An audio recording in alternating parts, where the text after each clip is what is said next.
D'accord. Je vais aller voir le vidéo. Ça va, Thomas? Ça va bien? Bon, c'est bien, tu as un poste pour lancer l'affaire. Ça va s'arrêter. Ah non, ça va pas. Ça enregistre, on nous écoute. Bien. Parfait. On va y faire.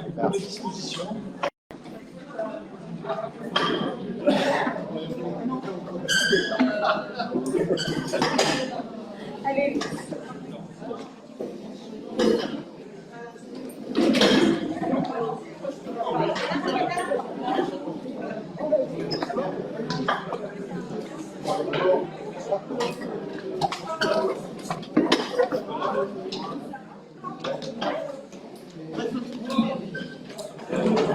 Quel chiant, le poisson.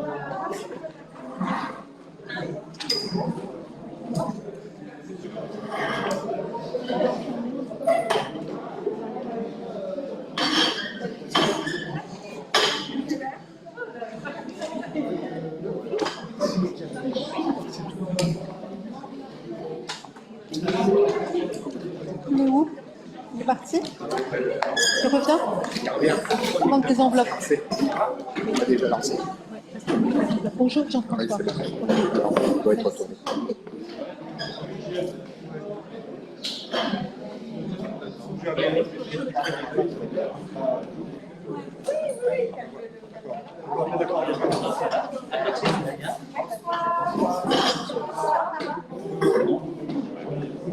Oui. Bonsoir tout le monde. Bonsoir Thomas, ça va? Ça va et vous, Lupita? Ça va, merci.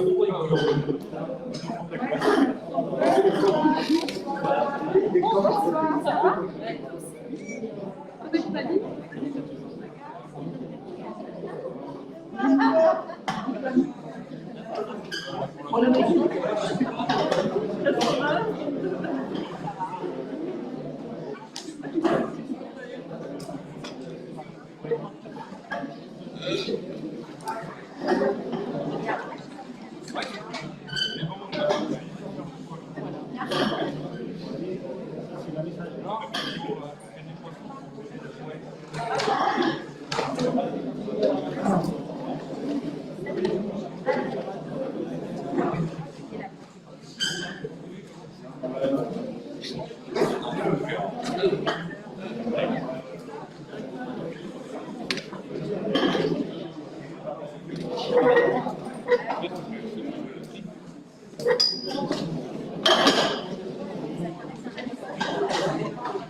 Ça va, Soli? Ça va?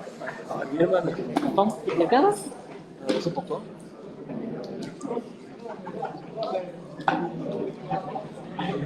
D'accord.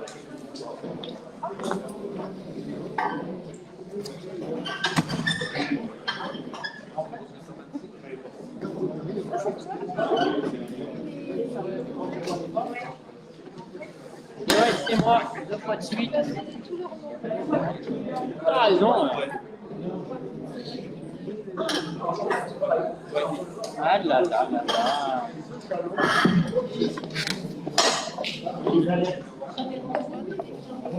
Attention, le secrétaire demande son enveloppe, elle est restée là-bas.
va.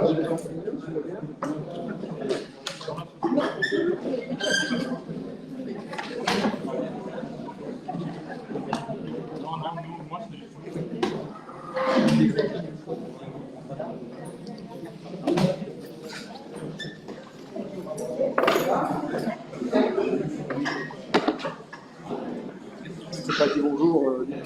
Non, ça va, Tony?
Bien, je vous souhaite à toutes et à tous la bienvenue pour cette séance de rentrée du Conseil communautaire de Thiers-d'Or et Montagne.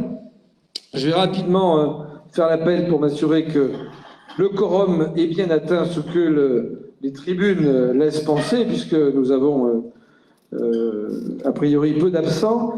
Donc Jean-Éric Garret a donné procuration à Patrick Sauzède, Bernard Lorton est présent, Ludovic Combe est présent, Olivier Chambon a donné procuration à Jean-Pierre Dubault, Maryse Barge a donné procuration à Daniel Palizoni, Jean-Pierre Dubault est présent, Philippe Blanchose est présent, Christiane Sanson est présente, Philippe Kerr, Catherine Mazelier, Mohamed Oulabi, Atlantique de la Vernay, Jean-Michel Lavet,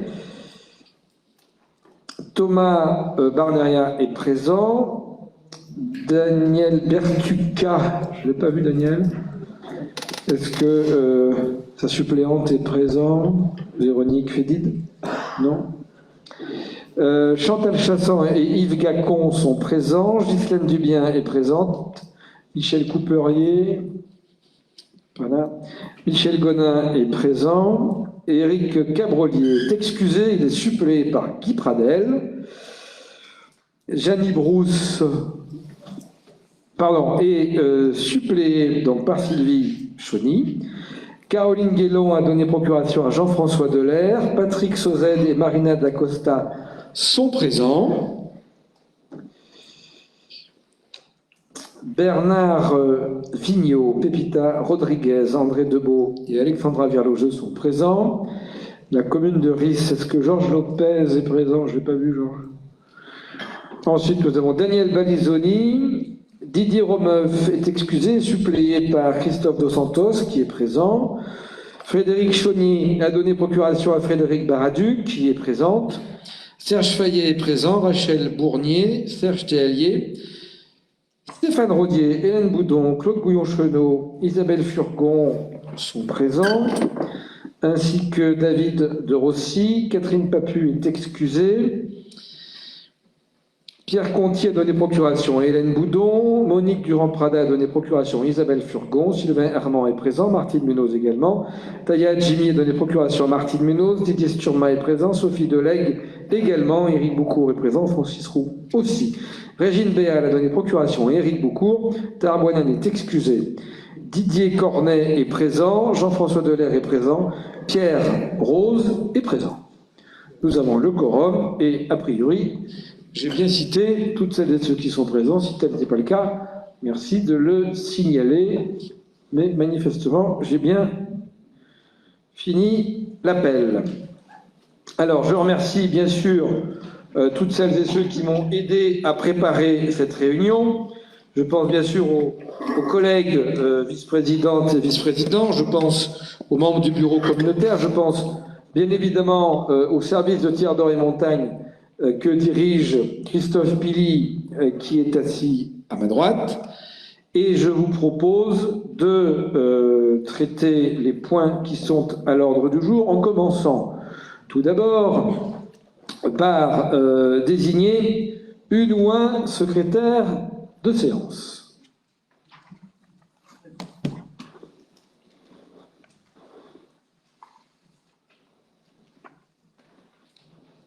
Hélène Boudon se manifeste avec un intérêt non dissimulé pour la fonction. Y a-t-il d'autres candidatures? Des avis contraires?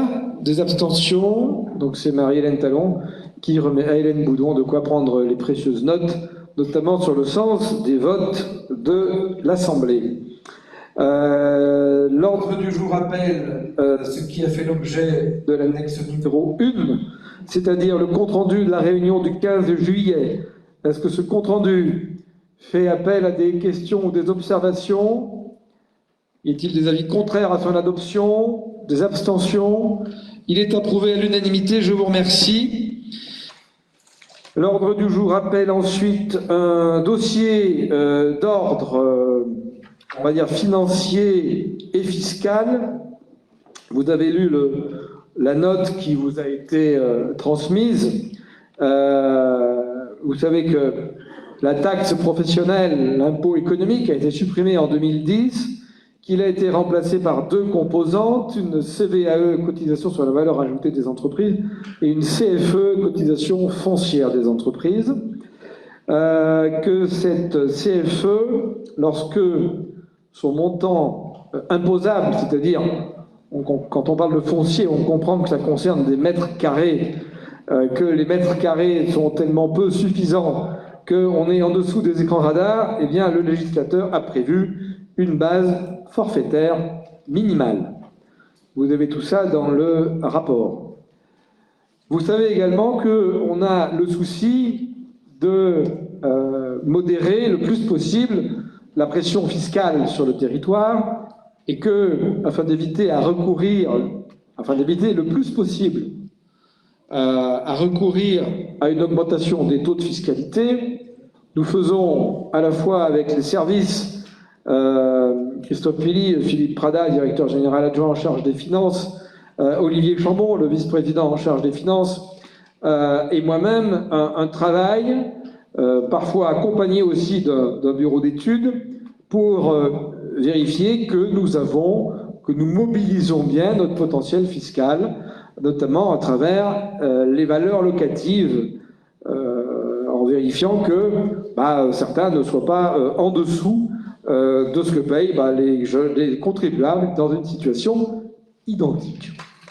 Et il nous est apparu que sur la CFE, sur ces bases minimales, eh bien, lors de la fusion des 4 PCI, la dimension d'harmonisation de ces cotisations foncières minimales en valeur locative n'a pas été interrogée et que nous avons un petit peu loupé cette harmonisation à l'échelle des 4 PCI et que nous n'avons pas, comme l'ont fait d'autres EPCI dans des situations identiques, revisité ces valeurs locatives minimales. Alors, vous avez dans le tableau qui est en haut de la page 2, le premier tableau, l'existant, et vous remarquez que sur les 3 premières tranches, nous sommes quasiment au plafond des bases. Il faut savoir qu'à ces bases, il faut appliquer un taux de 25,6%, qui est le taux de CFE applicable sur Tiers d'Or et Montagne. En gros, pour avoir la recette perçue ou l'impôt payé, ça dépend de quel côté on se place, il faut diviser la valeur locative par 4. Et si on fait un calcul et qu'on regarde le pourcentage, par exemple, d'un chiffre d'affaires, puisque c'est lié au chiffre d'affaires, on se rend compte qu'on est totalement inversement progressif et que les petites activités, les petites entreprises sont beaucoup plus imposées que les autres. J'ai fait des ratios. Si on regarde un chiffre d'affaires de 10 000 euros, avec la base minimum appliquée par TDM, sur le montant imposable, ça fait 1,32% du chiffre d'affaires de 10 000 euros. Et si vous êtes sur je prends le plafond opposé, la tranche opposée, sur un chiffre d'affaires d'1 million d'euros, avec les bases minimum de 1354, ce qui fait un impôt de 346 euros, vous êtes à un taux d'imposition de 0,13. C'est-à-dire que, de 0,03. C'est que vous passez de 1,32 pour les chiffres d'affaires de 10 000 euros à 0,03 pour 1 million d'euros de chiffre d'affaires. Donc on est plus qu'inversement progressif, on est excessivement dégressif. Je rappelle qu'on parle d'entreprises qui sont sur des petites surfaces, donc qui par ailleurs n'ont pas le nombre de salariés qui les assujettit au versement mobilité, pour éclairer un propos qui ne concerne pas Tiers d'Or et Montagne, mais qui concerne le syndicat des transports. Et donc il vous est proposé d'harmoniser ces taux, ces bases dans la même logique que les 3 premières tranches, et donc selon la proposition qui vous est faite, et de revaloriser notamment les 3 dernières tranches. Je prends l'exemple de la dernière tranche, toujours sur un chiffre d'affaires d'1 million d'euros en estimation. On est sur un impôt de 1 408 euros. 1 million d'euros de chiffre d'affaires, 1 408 euros d'impôt, ça fait 0,1%, 0,14% exactement, par rapport au chiffre d'affaires. Voilà de quoi il s'agit, tout ça ayant pour objectif évidemment de ne pas augmenter les taux qui s'appliquent à l'ensemble des contribuables, qu'ils soient ménages ou qu'ils soient entreprises. Voilà, alors vous pourriez me dire, oui, mais alors quelle est la recette estimée? On va être prudent sur des sujets comme ça, même si on aime bien savoir, mais c'est de l'ordre de 100 000 euros par an pour la collectivité. C'est pas, on n'a pas trouvé une mine d'or sur une des communes de Tiers d'Or et Montagne. Simplement, on est dans une recette supplémentaire, ce qui n'est pas négligeable, mais c'est surtout, on est vers davantage de justice fiscale. Et on est peu ou prou dans ce que les EPCI de même taille pratiquent. Voilà, en sachant que si on compare les taux, les EPCI de même taille pour lesquels on a fait une comparaison sont autour de 27%, alors que nous on est à 25,6%. Et sur les bases applicables, on va être, notamment pour les 3 dernières tranches, dans ce qui se pratique en moyenne sur, on va dire, 100 km à la ronde. On a fait un peu cette comparaison. Voilà, y a-t-il des questions sur ce rapport?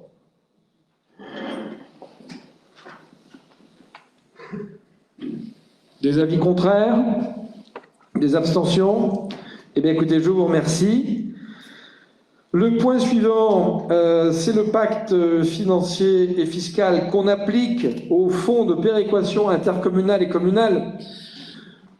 Les élus qui étaient déjà là sur le mandat précédent connaissent un peu, je ne pense pas que quelqu'un connaisse ça par cœur, mais à part quelques, j'allais dire, personnes qui sont dans une forme d'addiction aux chiffres ou à la fiscalité, nous avons établi à la création de Tiers d'Or et Montagne, entre nous, entre la communauté de communes et les communes, un pacte financier et fiscal.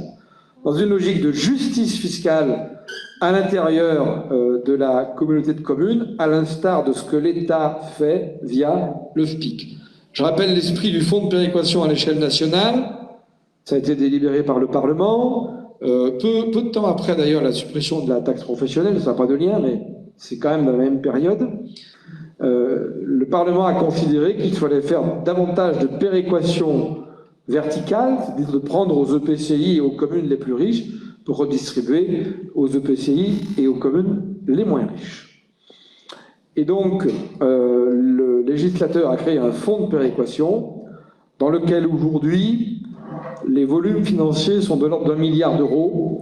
Il y a 1 milliard d'euros qui est prélevé nationalement aux communes et EPCI les plus riches, et ce milliard d'euros est redistribué aux EPCI et communes les moins riches. Ce qu'on appelle de la péréquation.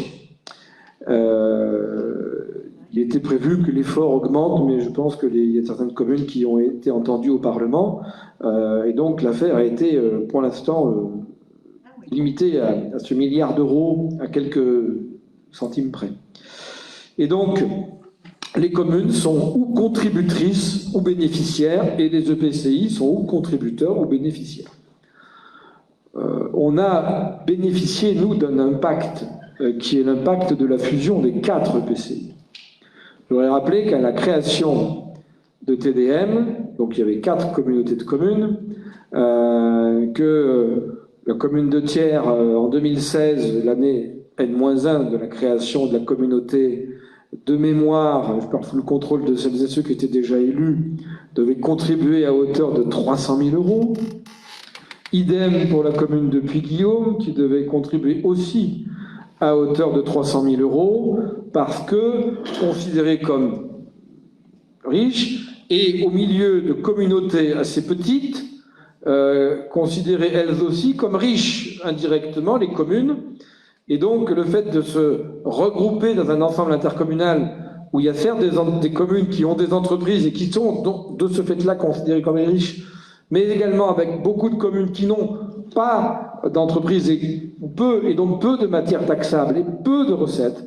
Aujourd'hui, Tiers d'Or et Montagne est considéré par rapport à ce que le législateur attend de la solidarité intercommunale. Tiers d'Or et Montagne est considéré comme un EPCI qui est redistributeur, qui peut prendre des compétences à des communes et jouer sur les attributions de compensation, c'est-à-dire minorer ce dont les communes bénéficient en reversement d'impôts économiques, et donc d'avoir un territoire potentiellement solidaire. Et donc globalement, le territoire de Tiers d'Or et Montagne, aujourd'hui, il est plus contributeur, il est plutôt bénéficiaire. Et dans le pacte financier et fiscal, on a décidé d'utiliser cette variable d'ajustement du FPIC en réduisant d'un côté les attributions de compensation pour créer une dotation de solidarité communautaire. Pourquoi ce phénomène de vase communicant? Parce que le législateur, quand il calcule la dotation globale de fonctionnement, je suis désolé pour ceux qui n'ont jamais entendu ça dans leur vie, ça fait beaucoup à la fois. Quand l'État calcule la dotation globale de fonctionnement qui est apportée à un EPCI, il regarde ce qu'on appelle l'intégration fiscale. C'est-à-dire le nombre de compétences transférées à l'intercommunalité par rapport aux compétences qui restent à l'échelle des communes. Quelque part, cette logique-là pousse au transfert de compétences, très clairement. Bon, aujourd'hui, ça s'est un petit peu ralenti parce que les communes ont un petit peu exprimé leur mécontentement en disant qu'elles voulaient continuer à vivre, déjà, Et deuxièmement, qu'il y a des compétences qui n'avaient aucun intérêt à être transférées parce qu'il est beaucoup plus simple de les gérer dans la proximité. Sauf que dans les flux financiers entre les communautés de communes ou d'agglomération et les communes, quand la communauté de communes rend 100 € d'attribution de compensation à une commune, c'est mal calculé, enfin c'est mal perçu, et donc ça diminue notre coefficient d'intégration fiscale, et donc potentiellement ça réduit notre DGF. Et donc quand on a élaboré le pacte financier fiscal, on a dit on va créer une dotation de solidarité communautaire dans un objectif de péréquation, parce que si on verse 100 € d'attribution de compensation, on est retenu pour 100 € en réduction de notre coefficient d'intégration fiscale. Par contre, si on verse 100 € d'attribution de DSC, de dotation de solidarité communautaire, c'est retenu que pour 50 €. Donc il vaut mieux verser aux communes de la DSC qu'une AC. Vous avez le droit de ne pas suivre. Hein. Voilà, presque, qui a tout compris. Et donc, on a fait ce calcul en disant, nous, on va réduire un peu les AC. Alors, de l'ordre, je dirais de 300 ou 400 000 €, et en contrepartie, 300. Ouais, je fais tout de tête. Hein. Et en contrepartie, on va créer une DSC autour de 300 000 €. Et comment on va financer cette DSC? On va aussi utiliser ce que nous apporte le pacte financier et fiscal pour faire de la redistribution. Et donc, comment on a fait de la redistribution entre nous? Parce que c'est facile de dire, toi t'es riche, toi t'es pauvre, c'est toujours un peu subjectif cette affaire. Déjà entre les personnes imaginées, mais alors entre les communes, c'est pas plus simple. Donc, on a mis les cartes sur la table, on a dit, on va créer, on va aller chercher qu'est-ce qui pour nous est une richesse et qu'est-ce qui est une moindre richesse, voire quelque chose qui est plutôt une charge. Donc évidemment, on a utilisé les ratios traditionnellement employés par la Direction générale des finances publiques. Le potentiel fiscal, le potentiel financier, bref, ça c'est calculé, c'est objectif, on sait bien à peu près ce que la fiscalité rapporte à chaque commune en moyenne par habitant, pour faire simple. Mais on a aussi considéré, à juste titre, alors on a été accompagné pour faire tout ça hein, par des consultants, on peut leur rendre hommage d'ailleurs parce qu'ils nous ont rendu ça un peu plus digeste.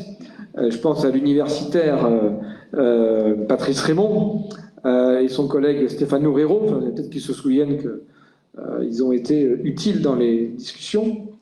Donc on a décidé de tenir compte, pas que des potentiels financiers et fiscaux, mais de regarder aussi les charges de centralité.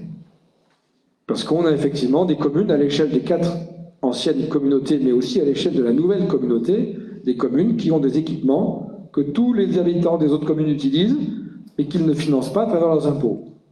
Donc on a tenu compte des charges de centralité. Moi, je pense à Puy-Guillaume, je pense à Courpierre, je pense évidemment à Thiers, qui a des charges de centralité plus. Et puis on a considéré aussi qu'il y avait des charges de ruralité. Je ne sais pas au hasard, Saint-Victor-Mont-Vianney, peu d'entreprises, monsieur le maire, si ça a changé vous nous le dites, hein, on reverra les critères, mais je ne crois pas.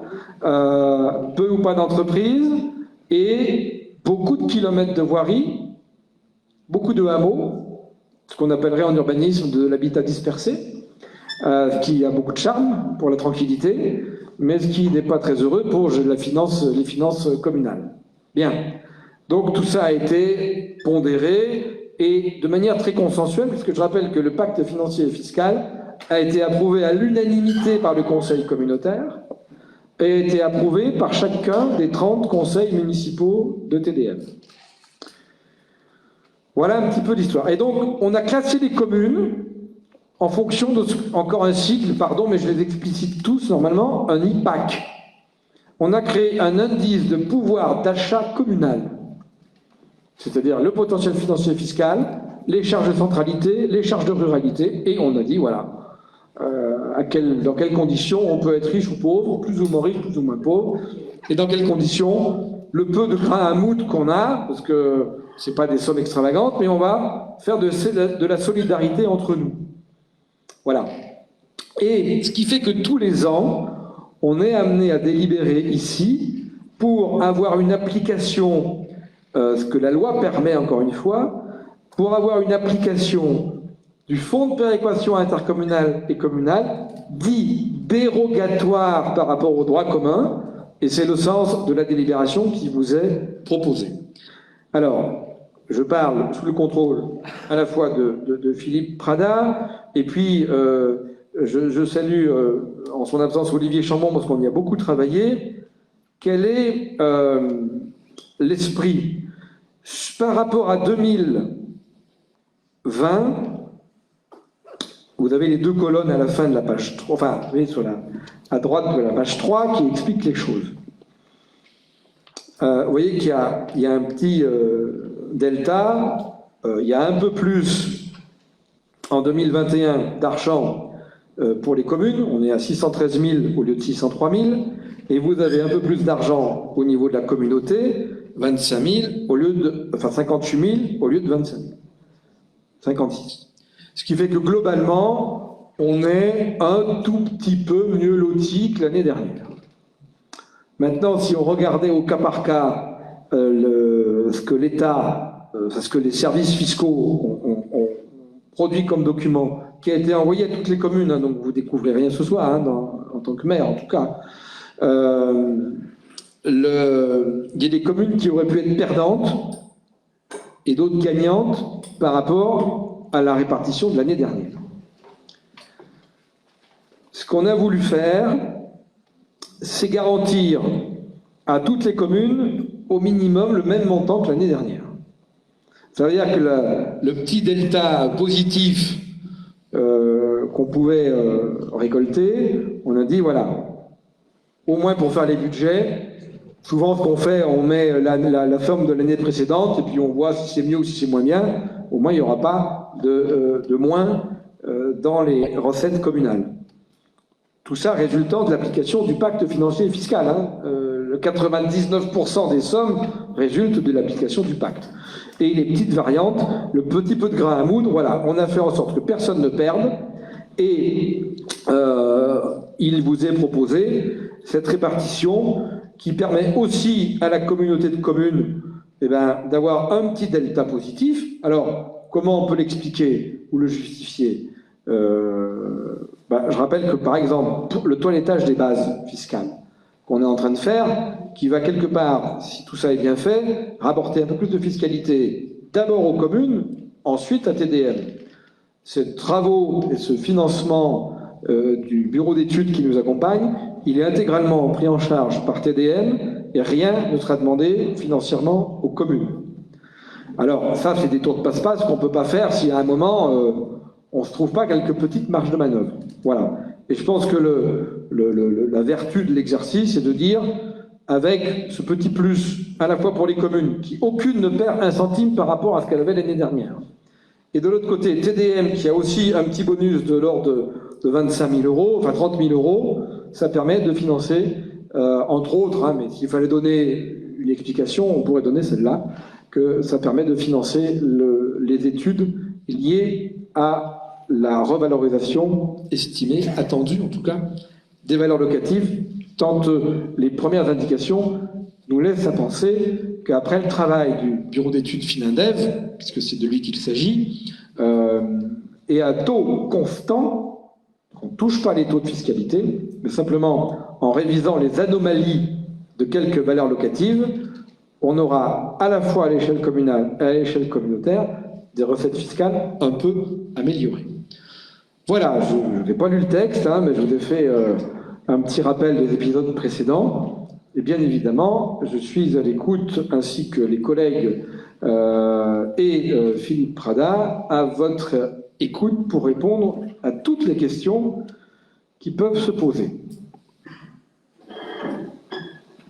Et en l'état, du coup, ma conclusion, c'est que je vous propose évidemment d'approuver cette répartition dite dérogatoire, et on a une date limite qui est le 1er octobre, je crois, pour le faire. Donc, sinon, c'est le droit commun qui va s'appliquer. D'où l'inscription de cette délibération à l'ordre du jour. Après, ce que je proposerais de faire aussi pour la suite, c'est qu'on puisse avoir en commission un temps de travail pour décortiquer de manière un peu plus approfondie le pacte fiscal et financier, notamment pour les nouveaux élus. Oui, Eric, beaucoup? Juste quelques observations. Bon, l'exercice est louable, on comprend bien les contraintes, hein, mais de toute façon, la faiblesse du fonds limite l'impact. Quand on voit les chiffres, ça ne changera pas fondamentalement les choses. Bon, je tiens quand même à souligner les forfaits de prise en charge, de prise en compte des charges de centralité. De prise en charge, ça serait beaucoup dire. Voilà, qu'il y a aussi deux autres dotations de solidarité, la dotation de solidarité urbaine et la dotation de solidarité rurale. Donc, à peu près toutes les communes ici doivent en bénéficier, à mon avis, et qu'effectivement, on attend que ces fonds montent. Depuis quelques années, ils augmentent, mais timidement, sous la pression des grandes communes. La véritable injustice, c'est les taux ridicules d'impôts locaux de villes comme Paris, Neuilly, etc. Il faut savoir que dans la Seine-Saint-Denis, où les communes les plus pauvres, ou pire dans les villes nouvelles, les taux sont astronomiques, parce que les bases, évidemment, sont faibles. Voilà, donc c'est une remise en cause, c'est un bouleversement qu'il faudrait. On y avance timidement, mais je pense qu'il faut continuer à militer pour. Je crois savoir que l'Association des maires de France demande en ce sens, mais elle est un peu ambiguë. Bon, les maires pauvres, entre guillemets, sont quand même plus nombreux, mais apparemment pas forcément les plus puissants. C'est très bien résumé. Rien à rajouter. Si peut-être un exemple, c'est que la tentative de réforme de la DGF, qui avait été notamment portée par deux rapporteurs, dont une parlementaire du Puy-de-Dôme, Christine Pires-Beaune, a échoué quand les grandes communes, notamment, se sont rendues compte qu'elles allaient perdre, justement, si on remettait de la justice. Bien. Avis contraire? Abstention? Merci. Ensuite, nous avons, là c'est pour le coup quelque chose de très technique, vous savez que le Tiers d'Or et Montagne a repris l'activité du syndicat d'exploitation d'informatique en pays tiernois, le SEIPT, et que fort logiquement, quand on reprend l'activité de notre collectivité ou établissement public, eh bien il y a à reprendre un résultat. Ce résultat est déficitaire de 78,89 € en fonctionnement et de 1882 et excédentaire de 1882,46 € en investissement. La proposition qui vous est faite, c'est d'inscrire ces sommes sur le budget principal de la communauté de communes. Surtout l'excédent, oui, mais les deux, monsieur le Premier vice-président. On va prendre aussi les 78,89 € de déficit de la section de fonctionnement. Voilà. J'imagine que c'est moins passionnant qu'un pacte financier et fiscal. Comme quoi, vous voyez, tout est relatif dans la vie. Y a-t-il des avis contraires? Des abstentions? Je vous remercie et je pense que ça fera plaisir au comptable public, monsieur Nasson, de savoir qu'il va pouvoir fermer ce dossier. Nous avons ensuite quelques décisions modificatives budgétaires qui sont de très faible ampleur quand on regarde les montants et qui sont à cette période de l'année uniquement des ajustements. Le principal mouvement dont on pourrait peut-être noter, c'est le basculement d'une subvention sur les politiques de la ville on la passe de fonctionnement en investissement. Vous voyez, c'est les 100 000 € qui se promènent entre le haut de la page 6 et le milieu de la page 7. En dehors de ça, on est vraiment sur des ajustements. Peut-être rappeler aussi que nous sommes le 22 septembre et que c'est la première décision modificative. C'est pour vous dire que le projet de budget n'était pas si mal pensé. Et je remercie la commission des finances, des services, le collègue vice-président, et qu'a priori, on n'aura pas besoin de revenir devant vous pour vous proposer une deuxième DM avant la fin de l'année. Je reste prudent et très humble parce qu'on ne sait jamais ce qui peut nous tomber sur la tête, mais en matière de tuiles et d'imprévus, c'est plutôt les communes qui ramassent que les intercos, mais bon, on va être prudent. Bon, voilà, des ajustements budgétaires de faible ampleur qui tiennent compte de ce qu'on arrive à connaître, évidemment, à ce stade de l'année, de nos recettes réelles et de nos dépenses réelles. J'essaie de faire synthétique parce que ça résume assez bien toutes les décisions modificatives qui vous sont proposées jusqu'au point 6 inclus.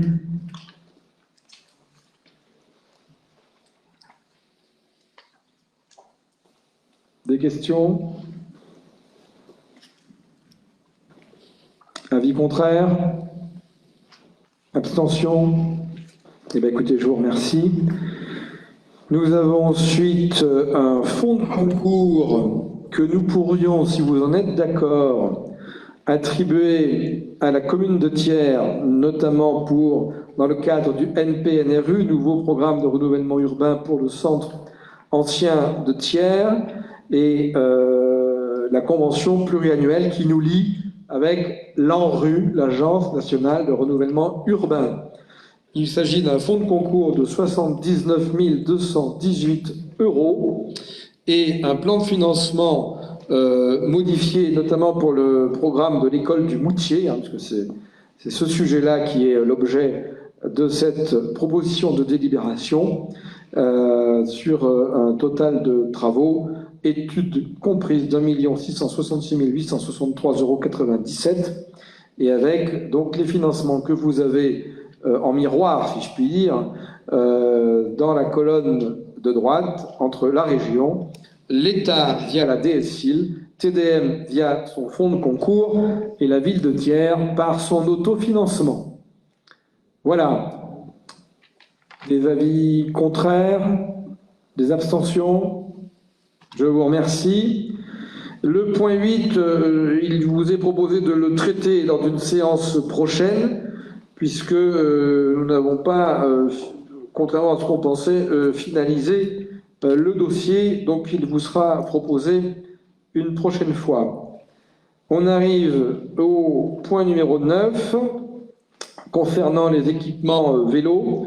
Donc en l'absence de notre collègue Frédéric Chaunier, je vais vous proposer de traiter les points 9 et 10 ensemble, parce que sont un peu liés, mais si vous voulez un vote séparé, on pourra le faire. Mais sur le point 9, vous avez une convention de participation financière en lien avec le syndicat mixte des transports urbains pour l'acquisition d'abris vélos sécurisés, ainsi favoriser ce mode de déplacement.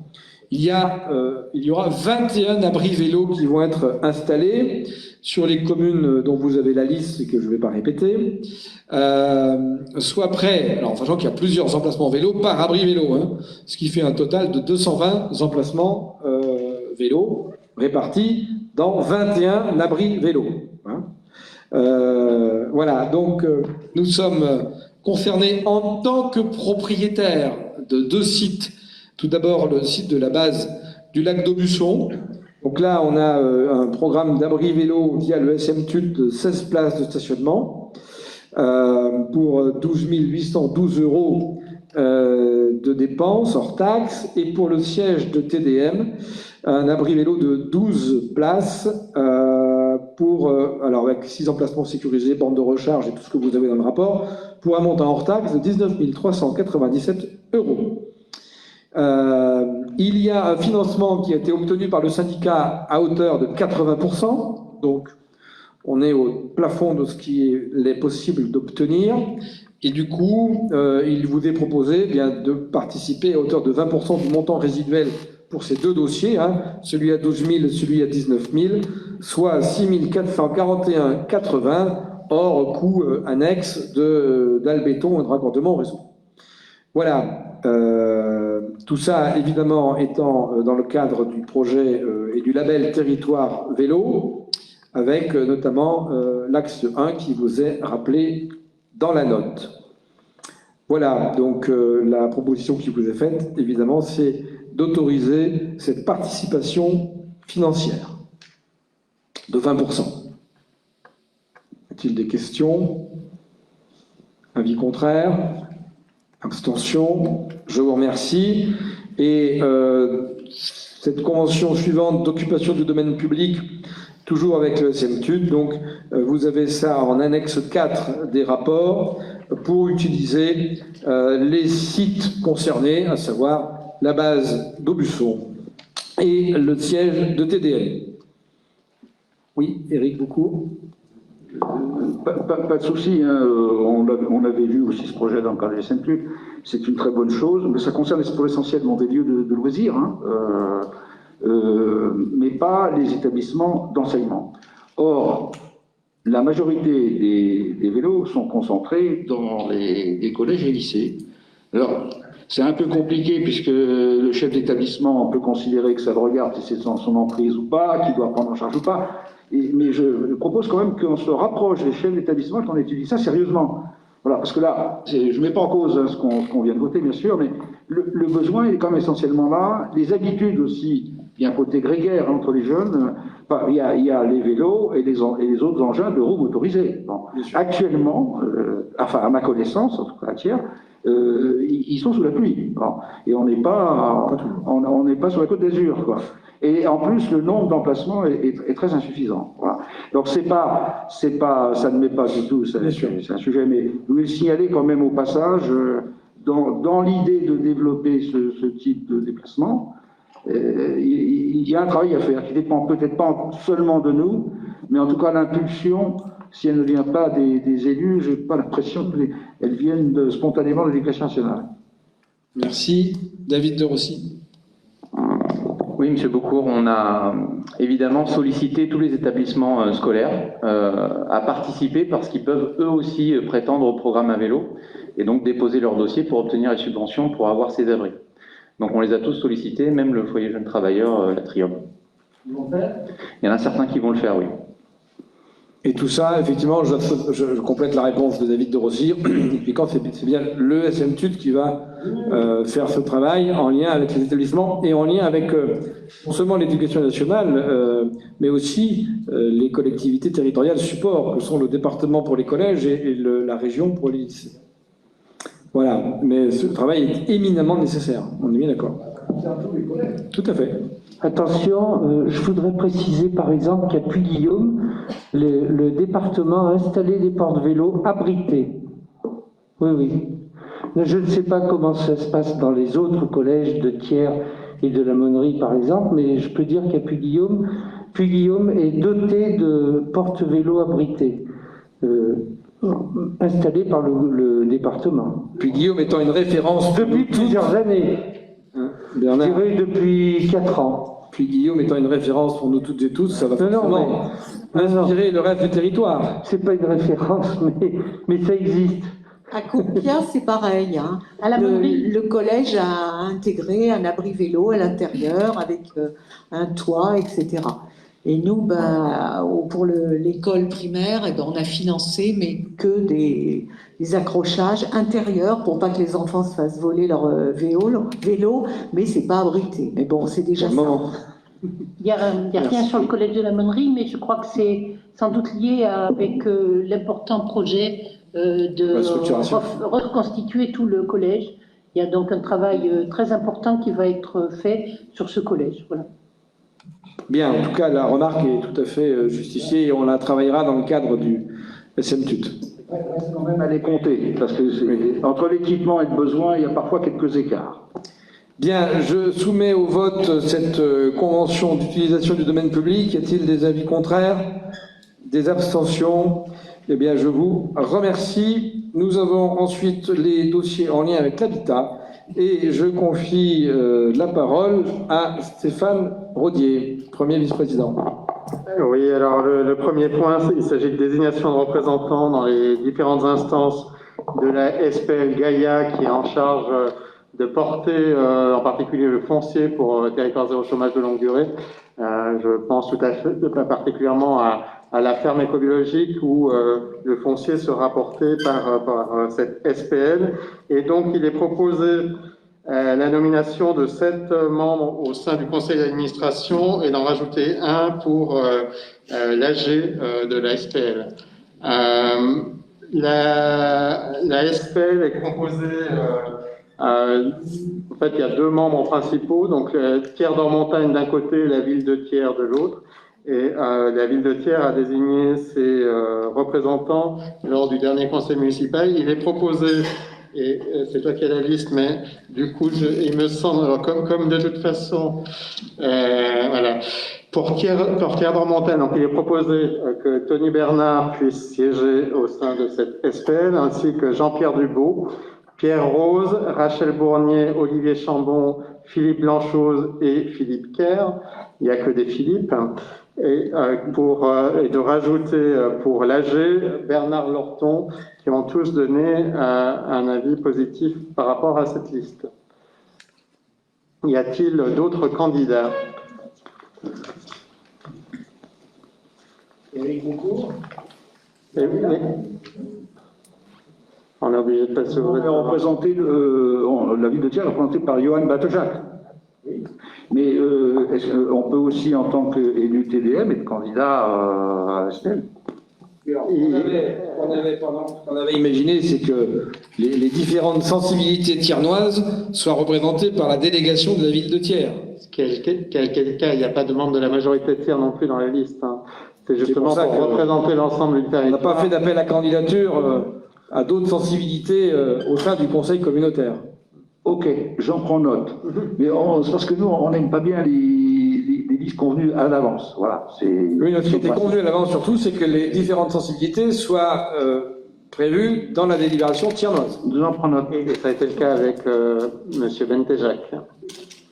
Juridiquement, on est aussi... Ah, bien sûr, voilà. Mais c'est le sens d'une proposition. S'il y a des candidatures autres, on les entend et on soumet au vote le cas. Je n'insiste pas.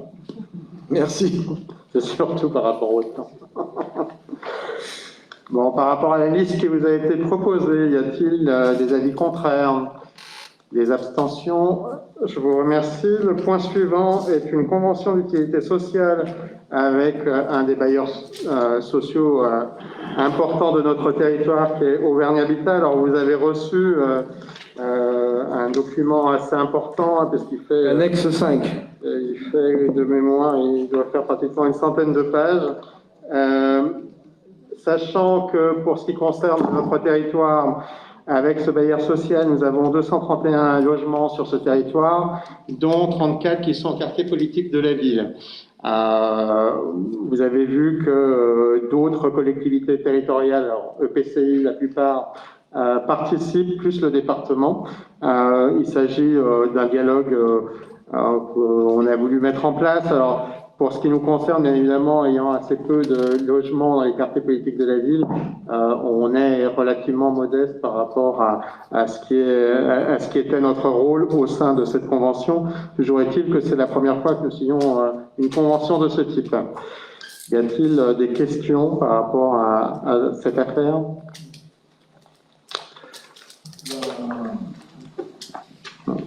Des oppositions? Non. Mettre le micro. Non, on est sur le point 12. C'est la convention d'utilité sociale. Oui. Hein, bon, c'est un document assez copieux. Il m'a demandé beaucoup d'efforts. Bon, d'abord, première remarque, Auvergne Habitat n'est pas un gros bailleur à Thiers, hein, c'est l'office principalement. Je ne sais pas si l'office a fait ce travail. Ah si, oui, si, il existe. Il a été fait antérieurement, alors. Oui. D'accord.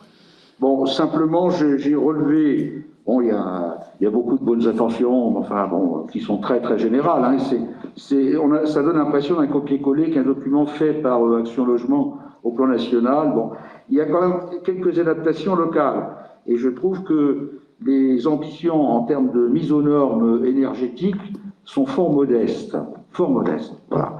Alors, au plan Auvergne Habitat d'ensemble, hein, c'est 17 726 logements sur les 2 départements, 3 même désormais, et ça représente 300 logements mis aux normes par an. L'engagement, c'est 300 logements par an. Autrement dit, ils seraient en théorie tous mis aux normes énergétiques en 2060. Bon. Alors, nous, dans l'arrondissement de Thiers, on est effectivement très peu concernés. Il y a, je sais pas, 250 logements, 33 en zone politique de la ville, mais enfin c'est quand même à l'avenant. Voilà. Donc je m'interrogeais sur l'utilité de signer le document, ce qui vaut quand même une validation de la part des élus. C'est un document relativement faible. Enfin, je rappelle quand même que dernière remarque, pas un mot sur la gestion urbaine de proximité, ce qui est assez curieux, de la part de l'organisme. Voilà. Je rappelle que sur Thiers, les logements qui sont portés par le bailleur Auvergne Habitat sont des logements qui ont été pour la plupart construits lors de la rue 1 et donc avec des qualités en termes, on va dire, de qualité énergétique qui sont bien supérieures à ce qui peut exister sur d'autres territoires. C'est aussi cette histoire-là que l'on prend en compte dans ces documents et donc bien évidemment par rapport à des territoires où on a des logements qui datent des années 70, on ne peut pas avoir les mêmes ambitions et donc les chiffres, c'est-à-dire ces pourcentages-là sont faussés puisqu'on n'est pas sur des types de logements comme on peut l'avoir avec Office par exemple. C'est vrai, monsieur le maire, hein, et on peut d'ailleurs se souvenir que Auvergne Habitat est un excellent partenaire pour le QPV de Thiers, pour Châtellerault aussi d'ailleurs, pour quelques communes. Enfin bon, la majorité des logements, de toute façon, de Auvergne Habitat ne sont pas à Thiers, de toute façon. Donc, quand même, à l'heure du réchauffement climatique, de la nécessité d'accélérer les choses, on a quand même un document extrêmement prudent. Voilà. C'est enfin la remarque que je fais. Et alors, qu'est-ce qu'on gagne à signer ou ne pas signer? J'ai vu que certaines collectivités ne signent pas. Oui, alors il y en a plusieurs. Il faut rappeler le phénomène de vase communicant de cette affaire. Hein. Les conventions d'utilité sociale sont signées en compensation d'une exonération de taxes foncières. En gros, ce qui dépense là est censé correspondre au montant de l'exonération. Et d'avoir, certes, dans un document qu'on peut considérer à la lecture comme un document un peu cadre, à un moment, une focalisation sur le cas particulier de la ville ou de l'interco qui consent cette exonération en contrepartie de la convention. Est-ce que c'est préférable, voilà. C'est peut-être pas idéal, mais c'est préférable. Je crois me souvenir que l'exonération de taxes foncières, on doit la revoter tous les ans ou périodiquement. Donc c'est aussi le moment peut-être d'avoir une discussion un petit peu plus resserrée sur les engagements, qui ne portent pas que sur la rénovation d'ailleurs. Hein. On inclut dedans des actions de prévention, des actions d'animation, etc. Donc voilà. Si on juge que ça a un inconvénient pour nous dans nos relations avec l'organisme, effectivement, on peut la signer dans la mesure où on pourra quand même chaque année rediscuter des contreparties de cette exonération qui n'est pas négligeable quand même. Donc il faut rappeler qu'elle nous est remboursée par l'État, elle nous coûte guère. Oui, moi je pense quand même, malgré peut-être un manque, une ambition qui pourrait être accrue, qu'on a intérêt à signer.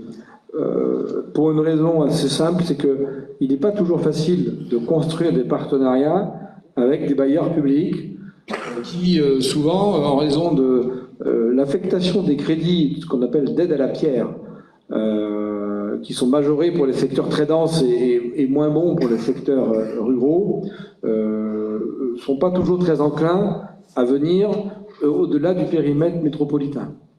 Voilà, donc je pense que ce ne serait pas un bon signal renvoyé que de ne pas signer. Je ne dis pas de ne pas voter, après c'est autre chose, mais c'est pour ça qu'on vous propose, et j'insiste Eric sur le terme de préférable.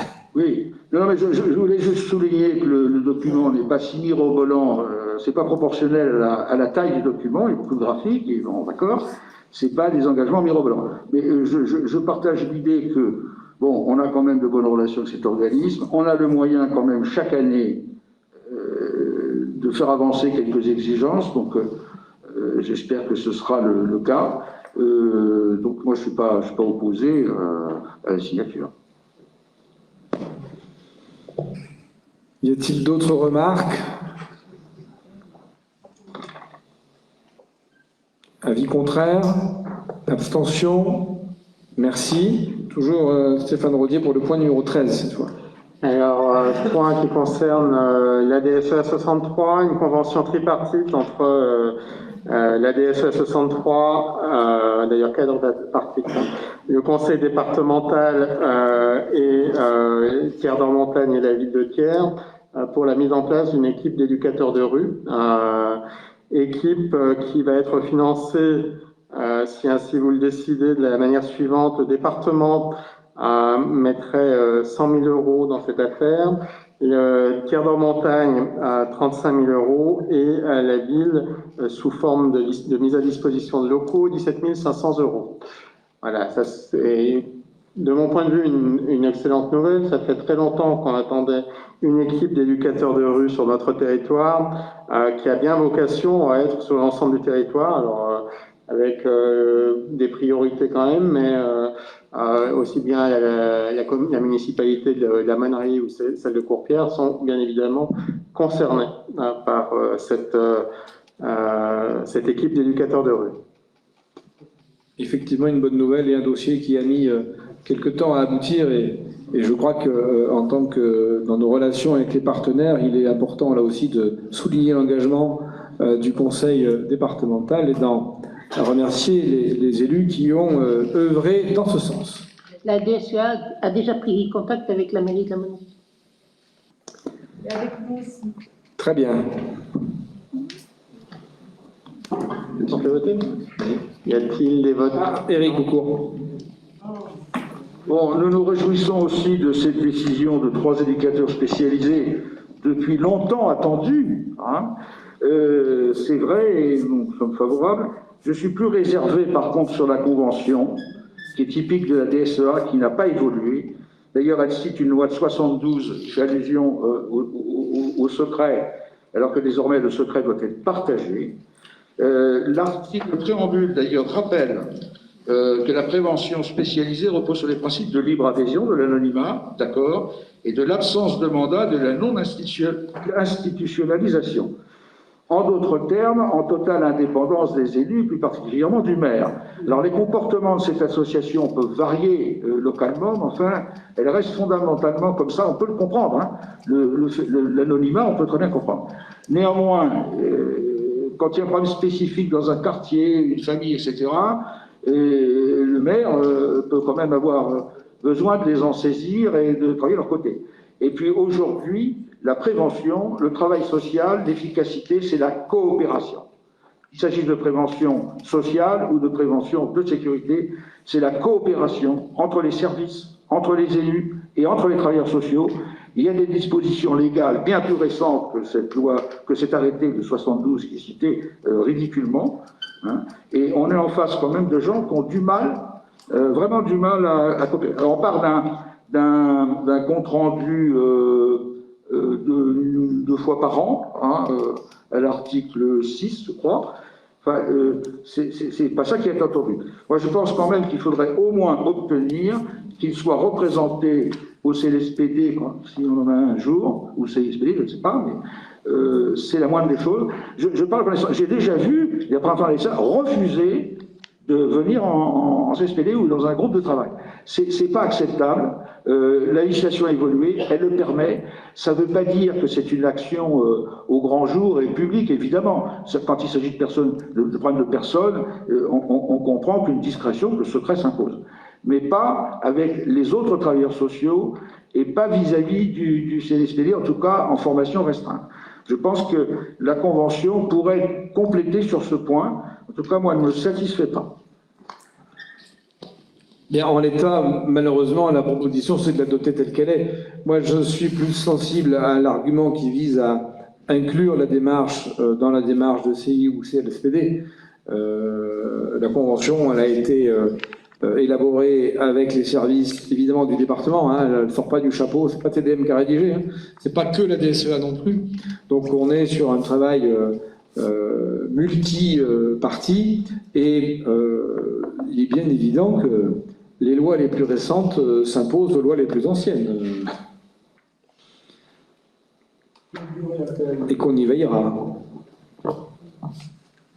Et peut-être rappeler aussi tout le travail qui a été fait par la DSEA et les liens déjà assez forts maintenant entre les liens partenariaux entre Tiers d'Or Montagne et au moins le maire que je représente, on a eu des dialogues plutôt fructueux, puisqu'il y avait aussi les conseillers départementaux de l'époque qui étaient représentés. Donc, je ne suis pas très inquiet, moi, sur le dialogue que l'on pourra maintenir avec la DSEA 63. Et le département. Et le département. J'en profite d'ailleurs pour...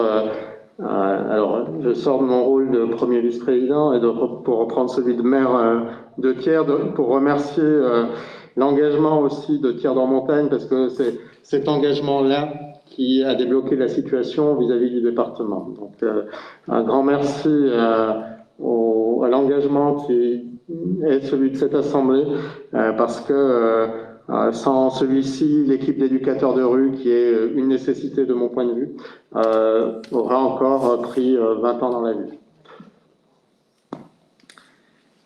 Bien, on fait voter.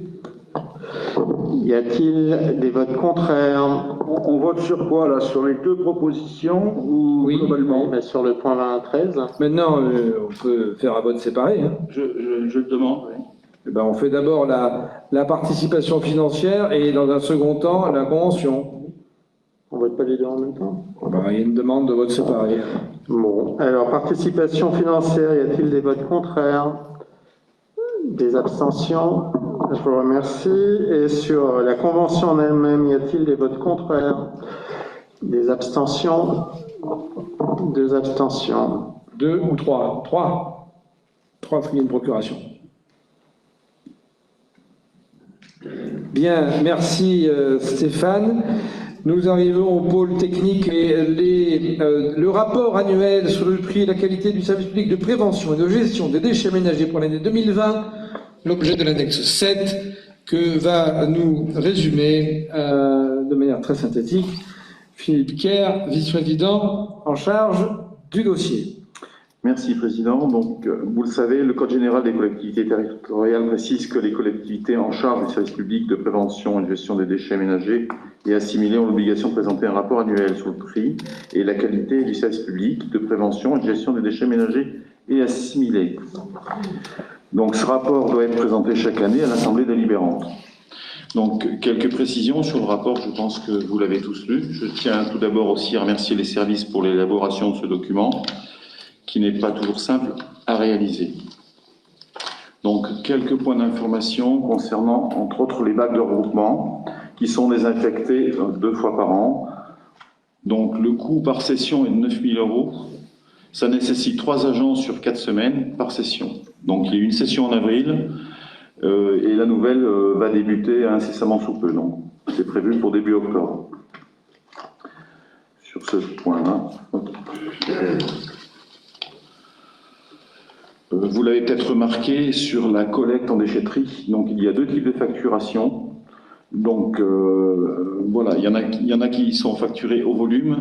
Et pour une déchetterie, c'est facturé au poids. Simplement, la déchetterie de Thiers est équipée d'une balance et les 3 autres n'en ont pas. Donc, voilà pourquoi il y a 2 facturations différentes. Donc les chiffres, je pense que vous les avez vus, ça se maintient. Bon, il y a quelques années que c'est plus favorable, d'autres un petit peu moins. Bon, simplement, par contre, sur le refus de tri, pour 2020, donc nous étions à un taux de 24,60. En 2019, on était à 28,87. Et les derniers chiffres que j'ai pu avoir sur une estimation 2021, nous reprendrions encore 2 points, c'est-à-dire que nous passerions à 26,2 points. Donc ça a aussi un impact financier sur TDM, et donc ça va très vite. Donc là, actuellement, le Valtom est en train de recalculer, de reformuler un petit peu ses bases de calcul, et ça risque de nous être très défavorable. Donc j'alerte tout le monde sur la vigilance du tri, en termes de communication tout au moins. Parce qu'après on n'est pas derrière les gens pour vérifier ce qu'ils mettent et comment qu'ils le mettent. Donc les actions qui ont été mises en place sur l'année 2020 concernent le compostage et le broyage. Donc la collecte des encombrants, donc c'est quand même 32 jours de collecte, c'est 205 foyers qui ont été concernés pour plus de 32 tonnes collectées. Donc nous avions également lancé une étude d'opportunité pour l'implantation d'une recyclerie sur le territoire. Donc le bureau d'études de Trident, accompagné de la collectivité, a terminé son étude en juillet 2020. Et il s'avère que sur le territoire, effectivement, nous aurions un besoin, puisque globalement, ça serait 310 tonnes qui pourraient être détournées.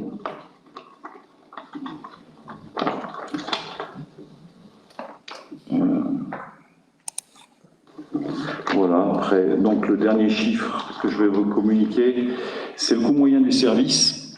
Donc, on s'aperçoit qu'en 2017, il était à 129 € par habitant. En 2020, il est passé à 155 €. Donc, bien sûr, cette augmentation est imputable à la TGAP qui entre dans sa phase active, je dirais, et aussi à la baisse des recettes des matériaux. Effectivement, le cours a baissé sur tous les produits qu'on pourrait revendre.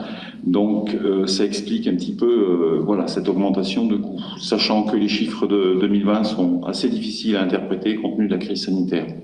Donc les fermetures de déchetteries temporaires liées au confinement, et puis la consommation modifiée des ménages. Voilà ce que je peux vous dire sur le rapport. Est-ce qu'il y a des questions?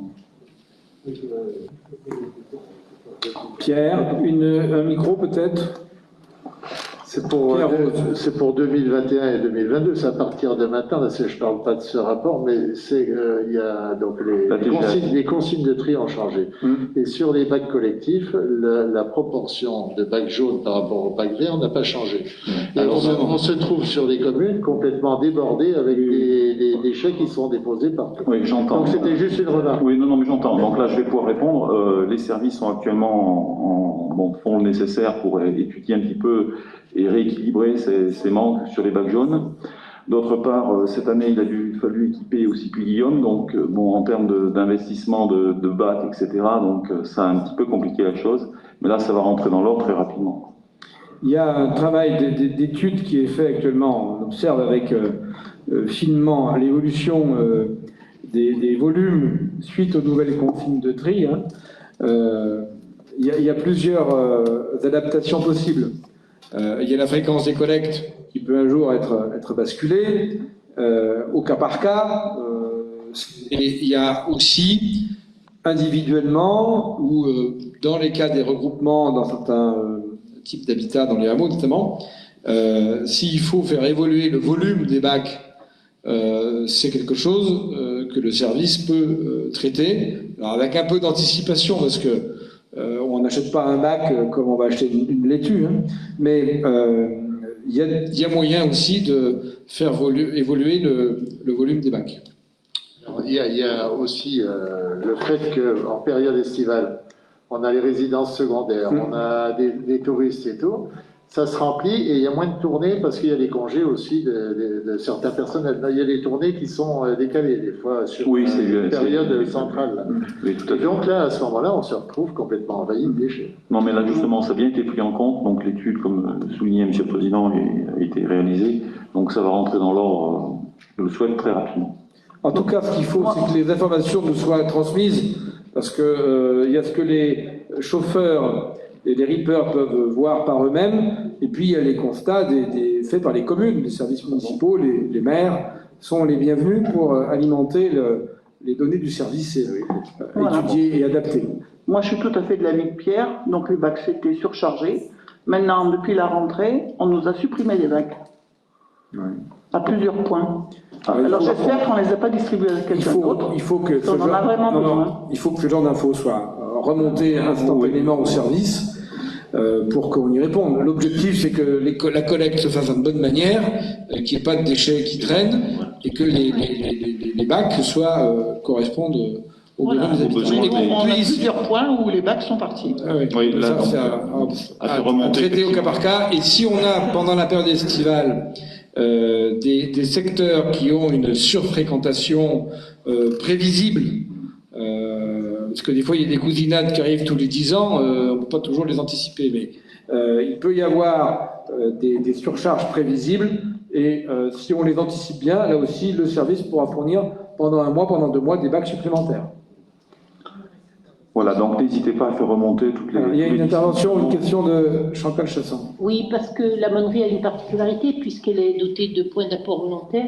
Enterrés, Qui nous posait de vrais problèmes à la commune puisqu'il y avait beaucoup de sacs qui étaient entassés à côté. Je remercie la communauté de communes d'avoir augmenté le nettoyage des bacs enterrés. Et depuis, on a constaté quand même une amélioration assez nette du service rendu. Et les gens remettent les bacs, les sacs poubelles dans les bacs et non pas tout autour du point de collecte.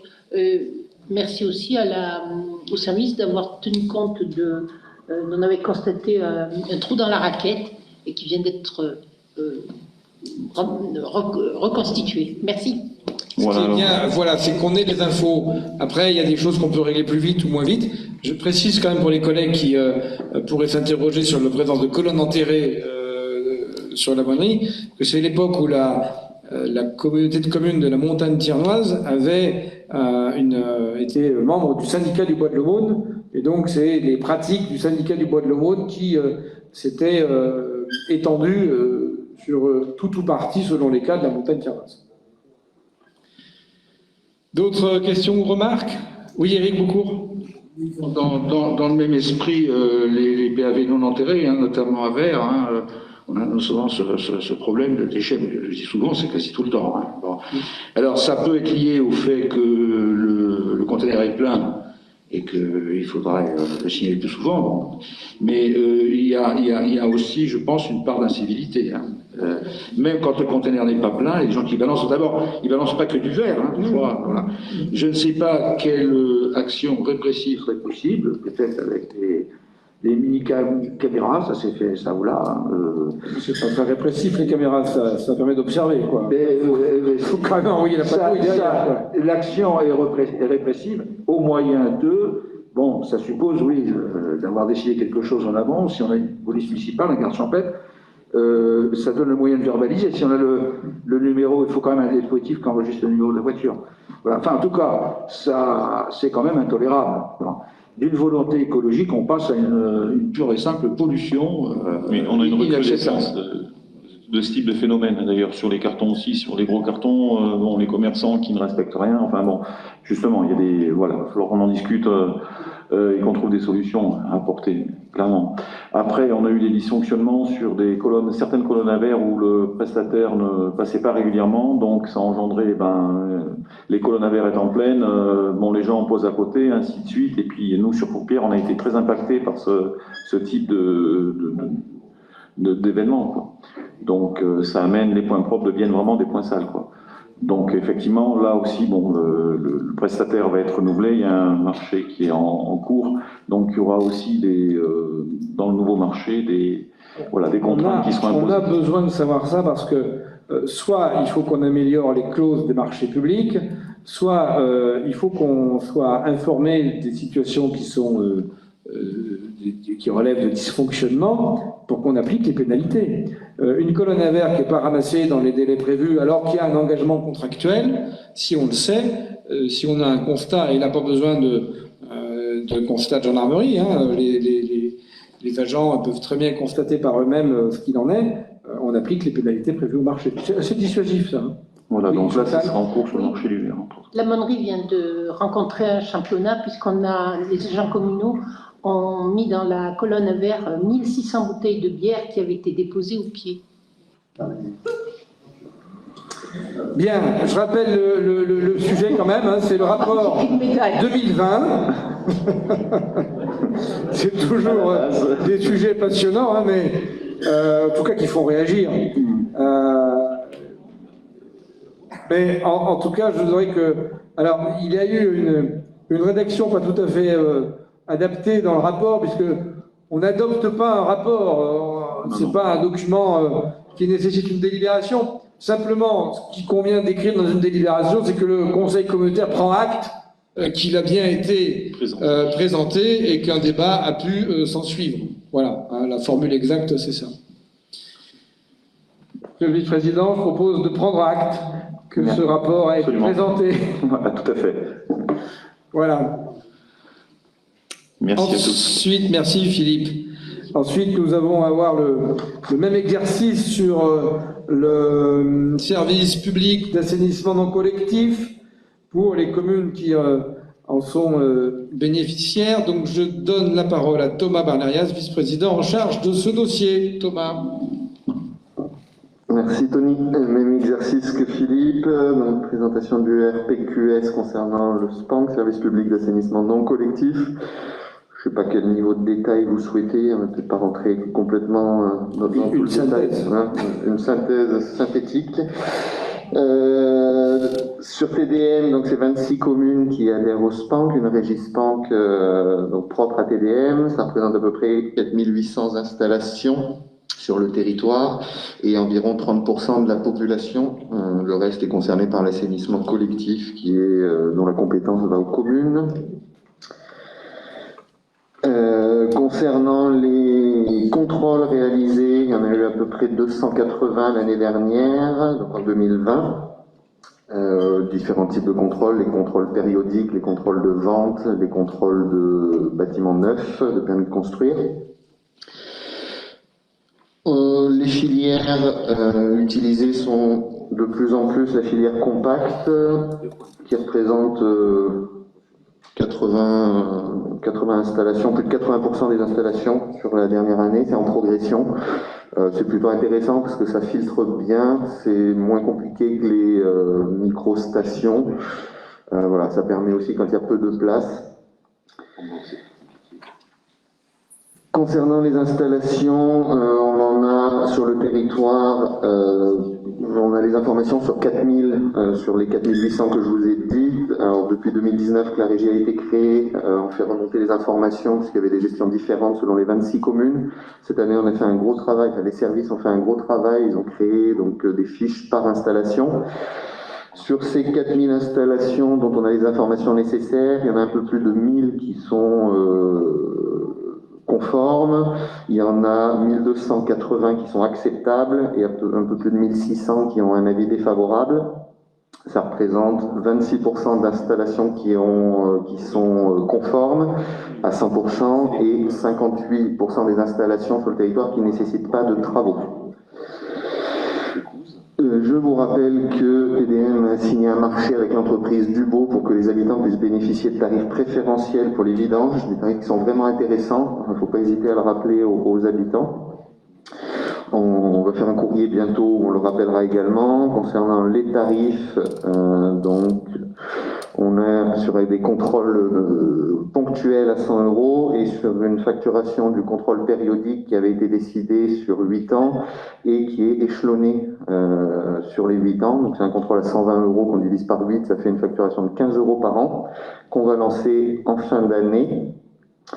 Et enfin, vous avez dû voir aussi le compte administratif 2020. Je finirai juste vous avez un écart, un résultat reporté de 137 000 € qui sont les subventions qui nous ont été versées pour les réhabilitations 2019, qui sont versées sur le compte de la régie SPANC et en 2020, on les a reversées aux habitants.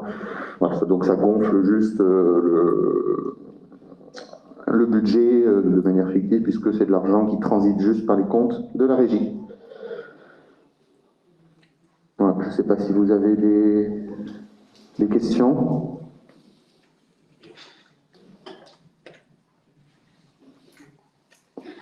Je vois que ça passionne les foules.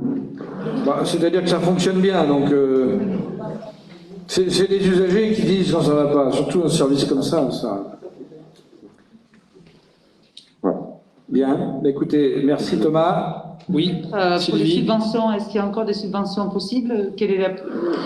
Alors, le 11e programme de l'Agence de l'eau est terminé. On attend le 12e. A priori, ça sera très très compliqué. Donc pour 2021, c'est parti. On a fait les démarches. Pour 2022, on attend.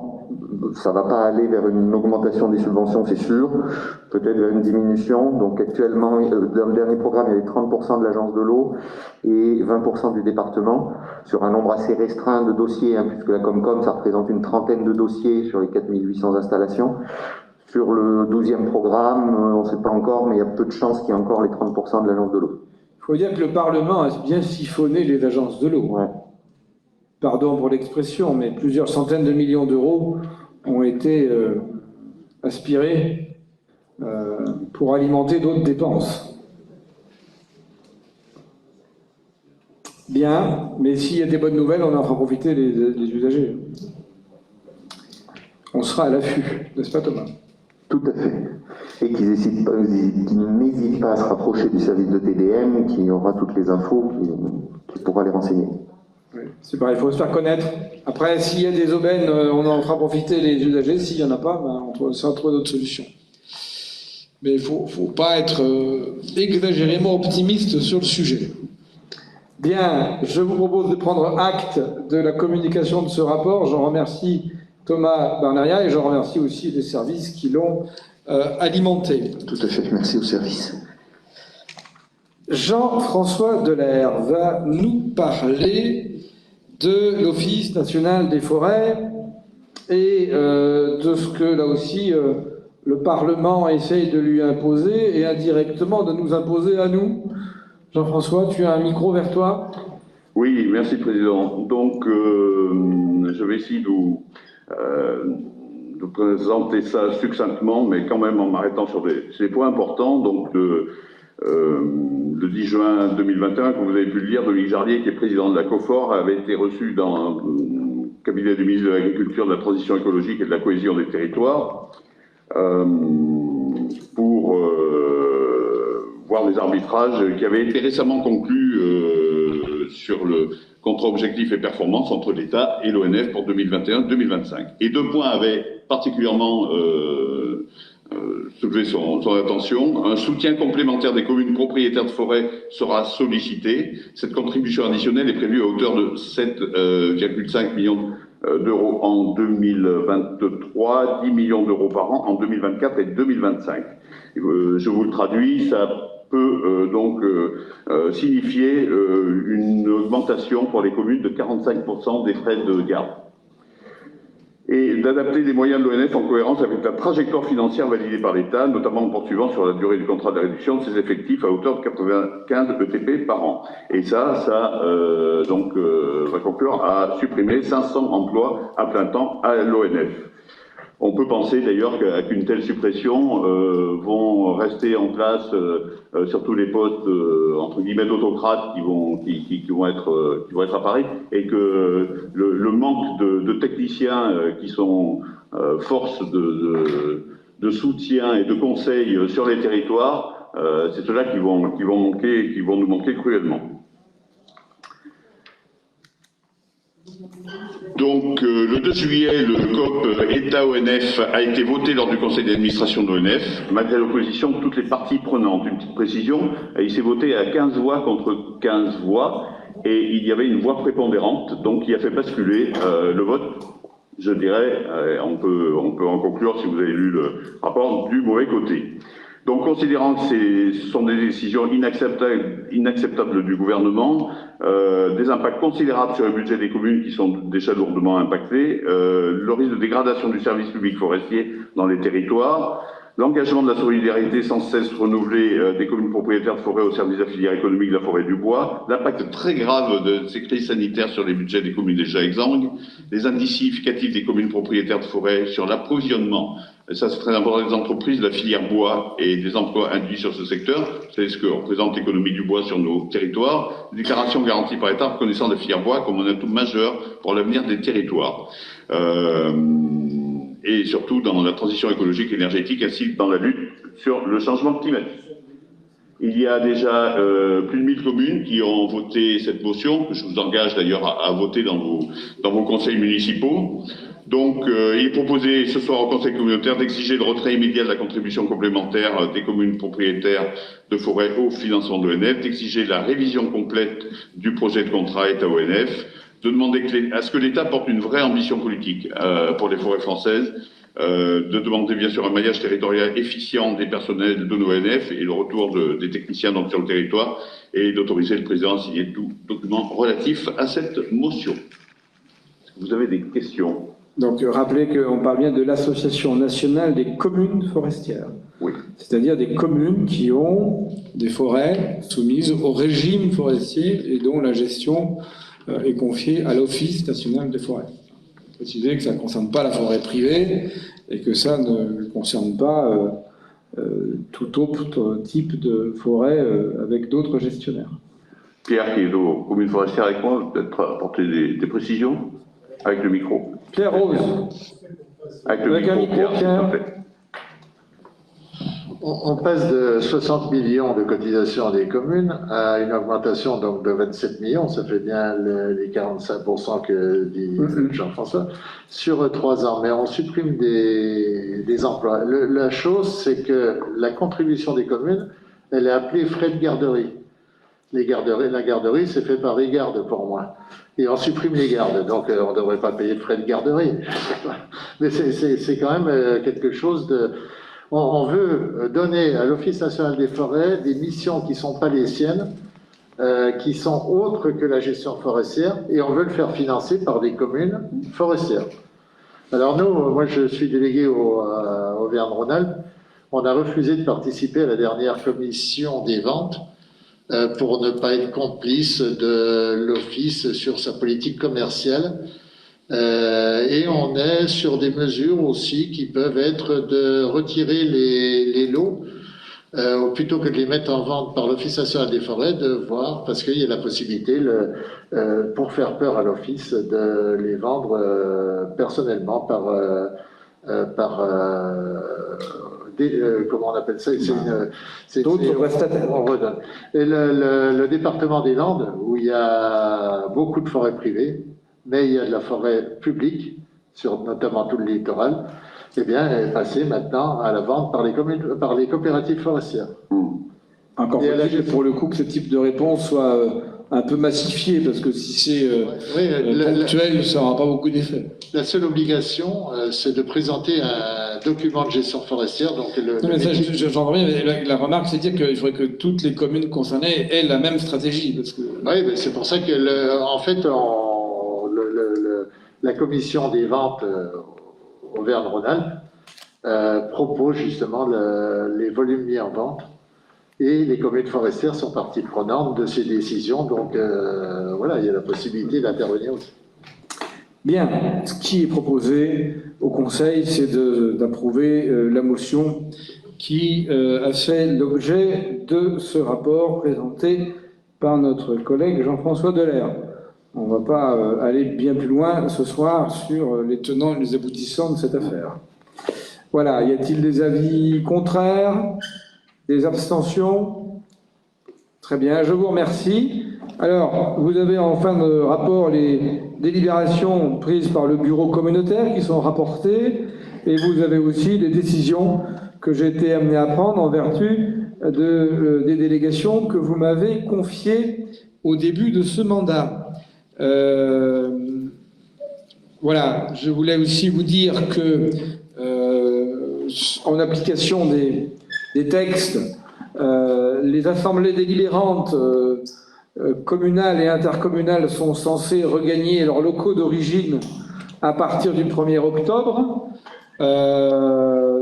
Elles peuvent continuer à se réunir ailleurs, mais à condition à chaque fois d'en informer le représentant de l'État.